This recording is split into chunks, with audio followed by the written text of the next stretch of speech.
ഈശോമിശിഹായ്ക്ക് സ്തുതിയായിരിക്കട്ടെ.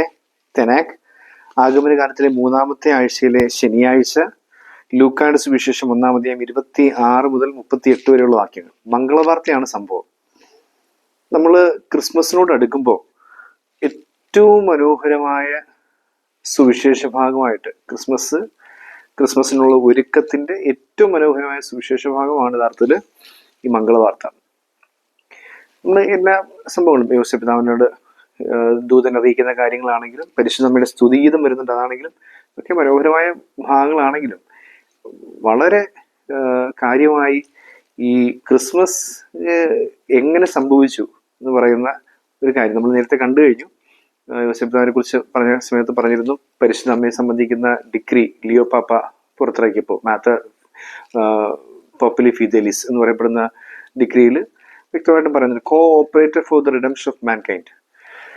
മനുഷ്യകുലത്തിന്റെ രക്ഷയ്ക്ക് വേണ്ടി ദൈവം ഇടപെട്ട് തുടങ്ങുമ്പോൾ അതിന് ഏറ്റവും ഭംഗിയായി സഹകരിച്ച വ്യക്തി അത് മറിയമാണ് ആണ് നമ്മൾ ഈ ഭാഗത്ത് വായിക്കുന്നത്. മംഗളവാർത്തയിൽ നമ്മൾ മനസ്സിലാക്കേണ്ടതാണ്, ഏറ്റവും ഭംഗിയായിട്ട് സഹകരിച്ചു. ഇതാ കർത്താവിന്റെ ദാസി. കുറച്ച് ആശങ്കകളൊക്കെ ഉണ്ടായിരുന്നു, പക്ഷെ അതെല്ലാം കൃത്യമായിട്ട് ക്ലിയർ ചെയ്ത് കഴിഞ്ഞപ്പോൾ ഇതാ കർത്താവിന്റെ ദാസി, നിന്റെ വാക്കിൽ നിറവേറട്ടെ എന്ന് പറഞ്ഞുകൊണ്ട് ആ ക്രിസ്മസിന് വേണ്ടിയുള്ള ഒരുക്കങ്ങൾ തുടങ്ങിയ ഈ ലോകത്ത് എക്കാലത്തേക്കും വെച്ച് ഏറ്റവും ഭംഗിയായി ക്രിസ്മസിന് ഒരുങ്ങിയ വ്യക്തി ആരെന്ന് ചോദിച്ചാൽ അത് മറിയമാണ്. ഏറ്റവും ഭംഗിയായി ക്രിസ്മസിന് ഒരുങ്ങാനായിട്ട് നമുക്ക് പഠിക്കാനുള്ള പാഠം മറിയമാണ്. കാരണം പരിശുദ്ധ അമ്മ ഒരുങ്ങിയതുപോലെ ആരും ഇന്നേ വരെ ഒരുങ്ങിയിട്ടില്ല, ആരും ഒരുങ്ങത്തുമില്ല. ഈശോയുടെ ജനനത്തിന് ആദ്യത്തെ ക്രിസ്മസ് നടക്കുന്നതിന് വേണ്ടി പരിശുദ്ധ അമ്മ നടത്തിയ ഒരുക്കം എങ്ങനെയാണ് നമ്മൾ മനസ്സിലാക്കേണ്ടതെന്ന് ചോദിച്ചു കഴിഞ്ഞാൽ, ആത്മീയമായി പരിശുദ്ധമ്മ ഒരുങ്ങിയിരുന്നു എന്നതുകൊണ്ടാണ് ഗബ്രിയേൽ ദേവദൂതൻ പരിശുദ്ധമ്മയുടെ അരികിൽ വരുന്നത്. ശാരീരികമായി ഉള്ളിൽ ഉണ്ണിയേശുവിനെ സ്വീകരിച്ച ശാരീരികമായിരുന്നു, ആത്മീയമായി ശാരീരികമായും ഭൗതികമായിട്ടും ഒക്കെ പരിശ്രമം ഒരുങ്ങി. അപ്പൊ അങ്ങനെ ഒരു ടോട്ടൽ പ്രിപ്പറേഷനാണ്. നമ്മളിങ്ങനെ ക്രിസ്മസിന്റെ പലതരം പ്രിപ്പറേഷൻസ് ഉണ്ട്. നമ്മൾ വീട് അലങ്കരിക്കാറുണ്ട്, നമുക്ക് വേണ്ടിയുള്ള വസ്ത്രങ്ങൾ വാങ്ങാറുണ്ട്, ഭക്ഷണത്തിന് വേണ്ടിയുള്ള കാര്യങ്ങൾ ക്രമീകരിക്കാറുണ്ട്. ഇതൊക്കെ ഭൗതികമായിട്ടുള്ള പ്രിപ്പറേഷൻസാണ്. പിന്നെ നമ്മൾ ആത്മീയമായിട്ട് ചിന്തിക്കുമ്പോൾ നല്ലൊരു കുമ്പസാരം നടത്താറുണ്ട്, പറ്റിയ ഒരു ധ്യാനം കൂടാൻ ശ്രമിക്കാറുണ്ട്, ഒരു നല്ല ആത്മീയ പുസ്തകങ്ങൾ ഈ ദിവസങ്ങൾ വായിക്കാൻ ശ്രമിക്കാറുണ്ട്. ക്രിസ്മസിന് വേണ്ടി നമ്മൾ ഒരുങ്ങുകയാണ്, ആത്മീയമായിട്ട് ഒരുങ്ങുന്നുണ്ട്. നമ്മളങ്ങനെ പലതരം ഒരുക്കങ്ങൾ പറയും. പക്ഷെ പരിശുദ്ധ അമ്മ ഒരുങ്ങിയതുപോലെ വേറെ ആർക്കും ഇതുവരെ ഒരുങ്ങാൻ പറ്റിയിട്ട് ഇനി ആരും ഒരുങ്ങത്തുമില്ല. അപ്പൊ പരിശുദ്ധ അമ്മയുടെ മാതൃകയാണ് ക്രിസ്മസിന് വേണ്ടിയുള്ള ഒരുക്കമായിട്ട് നമ്മൾ സ്വീകരിക്കേണ്ട ഏറ്റവും പ്രധാനപ്പെട്ട വസ്തുത. അതാണ് ഈ മംഗളവാർത്ത നൽകുന്ന ഏറ്റവും പ്രധാനപ്പെട്ട സൂചന. നിങ്ങൾ എത്രത്തോളം ഒരുങ്ങിയിട്ടുണ്ട്. 20-ാം തീയതി എത്തി. 20-ാം തീയതിയിലെ വചനഭാഗമാണിത്. ഇനി അങ്ങോട്ട് ഏതാനും ദിവസങ്ങൾ മാത്രം. എത്രത്തോളം ഒരുങ്ങിയിട്ടുണ്ട് എന്നൊരു ചോദ്യമാണ് ഇവിടെ ബാക്കിയിരിക്കുന്നത്. സുവിശേഷ ഭാഗത്ത് പറയുന്ന 3 കാര്യങ്ങളുണ്ട്. യേശു എന്ന് പേരിടണം എന്ന് പറഞ്ഞു കഴിഞ്ഞിട്ട് പറയുന്ന 3 കാര്യം.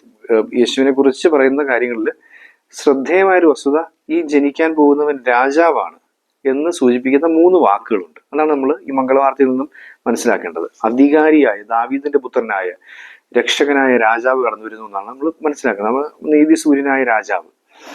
ഈ വാക്യങ്ങൾ ഇങ്ങനെയാണ്: അവന്റെ പിതാവായ ദാവീദിന്റെ സിംഹാസനം ദൈവമായ കർത്താവിന് കൊടുക്കും. ദാവീദിന്റെ സിംഹാസനം അവന് കിട്ടും. അതാണ് ഒന്നാമത്തെ കാര്യം, ദാവീദിന്റെ സിംഹാസനം കിട്ടും. രണ്ടാമത് പറയുന്നത് ഇങ്ങനെയാണ്: യാക്കോബിന്റെ ഭവനത്തിന്മേൽ അവൻ എന്നേക്കും ഭരണം നടത്തും. സിംഹാസനം കിട്ടും, ഭരണം നടത്തും.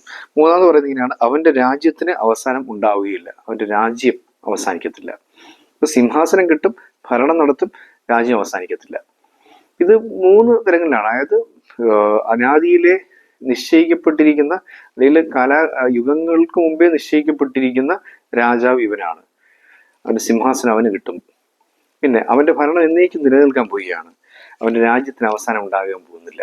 ഇതാണ് നമ്മൾ വായിക്കേണ്ടത്. ഈ 3 കാര്യങ്ങൾ കൃത്യമായിട്ട് നമുക്ക് ഈ 3 കാര്യങ്ങൾ ഈ ക്രിസ്തു ഇന്നലെയും ഇന്നും എന്നും എന്ന് പറയുന്നതിനോട് ചേർത്ത് വായിക്കാവുന്ന കാര്യം കൂടിയാണ്.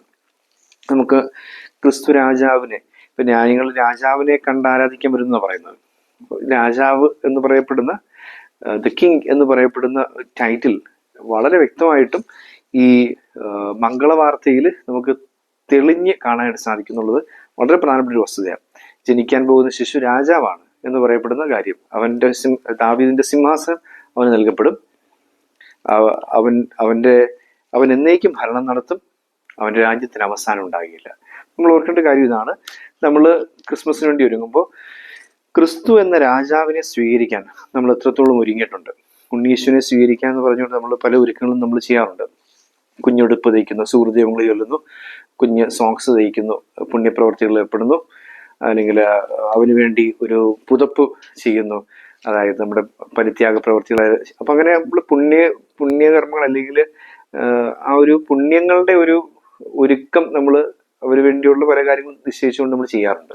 പക്ഷെ അൾട്ടിമേറ്റ്ലി നമ്മൾ ഓർക്കേണ്ട ഒരു കാര്യമുണ്ട്, ഈ ഉണ്ണിയേശുവിന്റെ ശിരസിൽ വെക്കാൻ ഒരു കിരീടം, അതാണ് നമ്മളുടെ സ്നേഹം. ഈ ഉണ്ണിയേശുവിന്റെ ശിരസിൽ വെക്കാൻ ഒരു കിരീടം, ആ സ്നേഹം നമുക്കുണ്ടോ? ആ സ്നേഹം ഓരോ ദിവസവും നമ്മുടെ ഹൃദയത്തിൽ തെളിഞ്ഞു നിൽക്കുന്നുണ്ടോ? ഇതാണ് നമ്മൾ ചിന്തിക്കേണ്ടത്. അപ്പം ക്രിസ്തുവിനെ വരവേൽക്കാനായിട്ട് നമ്മൾ പല രീതിയിൽ ഒരുങ്ങുന്നുണ്ട്. പക്ഷെ രാജാവായ ക്രിസ്തുവിനോട് നമ്മുടെ ഉള്ളു നിറച്ചൊരു സ്നേഹം ഉണ്ടെങ്കിൽ ആ സ്നേഹമാണ് അവന്റെ ശിരസിൽ നമ്മൾ ചാർത്തി കൊടുക്കാൻ ഒരുങ്ങേണ്ട കിരീടം എന്ന് പറയുന്നത്. അപ്പം രാജാവായ ക്രിസ്തുവിന് വേണ്ടി നമ്മുടെ സ്നേഹമാകുന്ന കിരീടം നമ്മൾ ഒരുക്കി വെച്ചിട്ടുണ്ടോ എന്നുള്ളതാണ് ഈ മംഗളവാർത്ത നമുക്ക് മുമ്പിൽ അവതരിപ്പിക്കുന്ന വസ്തുത. ഈശോയെ കുറിച്ച് പറയുന്ന 3 വരികളിൽ വ്യക്തമായിട്ടും പറയുകയാണ്, ദാവീദിന്റെ സിംഹാസനം അവന് നൽകപ്പെടും, അവൻ എന്നേക്കും ഭരണം നടത്തും, 3 അവന്റെ രാജ്യത്തിന് അവസാനം ഉണ്ടാകില്ല. അപ്പൊ 3 തവണ ആവർത്തിച്ച് പറയുകയാണ്, ഹി ഈസ് ദ കിങ്, അവനാണ് രാജാവ്, അവനാണ് നമ്മുടെ രാജാവ്. ക്രിസ്തു എന്ന രാജാവ് വിഭാവന ചെയ്ത ഒറ്റ കൽപ്പനയുണ്ട്, സുപ്രധാന കൽപ്പന, ഞാൻ നിങ്ങളെ സ്നേഹിച്ചപ്പോൾ നിങ്ങളും പരസ്പരം സ്നേഹിക്കുക. ഈ കൽപ്പന പാലിക്കുന്നു എന്നതാണ് ആ രാജാവിന് നൽകാവുന്ന ഏറ്റവും മനോഹരമായ സമ്മാനം, അവന്റെ ശിരസിൽ ചാർത്താൻ പറ്റുന്ന കിരീടം. ആ ഒരുക്കമാണ് നമുക്ക് ഈ ദിവസങ്ങളിൽ നമ്മുടെ ഹൃദയത്തിൽ സൂക്ഷിക്കേണ്ടത്. ആ സ്നേഹത്തോടു കൂടി, ക്രിസ്തുവിനോടുള്ള വലിയ സ്നേഹം, അത് നമ്മുടെ പരിസരങ്ങളിലുള്ള ദരിദ്രരോടുള്ള സ്നേഹം, ആ സ്നേഹത്തിനായിരിക്കുവാനായിട്ട്, കരുണയിലായിരിക്കാനായിട്ടുള്ള കൃപയ്ക്കേറ്റവും പ്രാർത്ഥിക്കാം. ഈ അവസാന ദിവസങ്ങളിലെ ഒരുക്കങ്ങൾ ഏറ്റവും ശ്രദ്ധാപൂർവം നിർവഹിക്കുന്നതിനായിട്ട് ഏറ്റവും ഭംഗിയായി, എക്കാലത്തെയും ക്രിസ്മസിൽ ഏറ്റവും ഭംഗിയായി ഒരുങ്ങിയ വ്യക്തി എന്ന് പറയപ്പെടുന്ന പരിശുദ്ധ മറിയത്തിന്റെ ഒരുക്കം, പരിശുദ്ധ മറിയത്തിന്റെ മാധ്യസ്ഥം നമ്മളെ തുണയ്ക്കട്ടെ. ദൈവം അനുഗ്രഹിക്കട്ടെ.